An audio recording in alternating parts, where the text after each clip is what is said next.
Have you ever lived in temporary housing? When I was in the Army and I first arrived at my place where I'd be serving, that they assigned me, temporary housing. I would be moving soon, they said, so they didn't want me to do anything permanent. Temporary housing. That is what the generously supplied tomb of one Joseph of Arimathea was.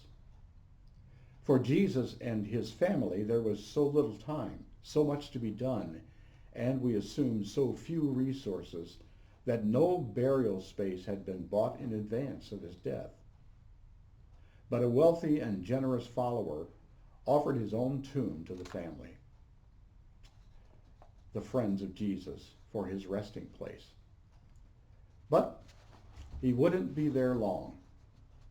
To be sure, Joseph the Arimathean played a bit part, but a most important one, at least for 3 days. He was a member of the council, which is very interesting, and one who had not consented to the council's decision to indict Jesus. Luke 23:51 tells us this. He played his part in the Jesus drama very well. He was not one of those unfortunately typical rich givers who doles generously but expects to have a permanent plaque at the site of their donation. He surely had heard of Jesus' teaching, freely you have received, freely give. Matthew 10:8. When Jesus rose from death, he vacated those temporary quarters. He took his robes and left the place as he had found it. As it turned out, Joseph would still have his crypt for his own funeral one day, because Jesus, the temporary tenant, has moved out, alive and well, on the third day as promised. We seldom think of it, but Joseph might well have suffered consequences for the offer of his tomb. A bold move, being among the powers that approved of Jesus' crucifixion. His was a dissenting vote. One can't help but wonder, did Joe know something?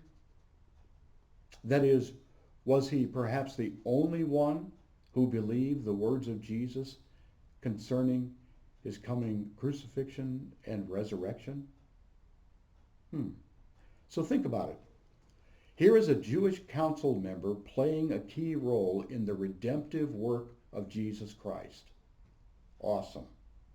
He looks a lot like what followers of Christ are called to be, those who wait, those who give, those who serve, and all that generously and selflessly, just like Jesus. Amen.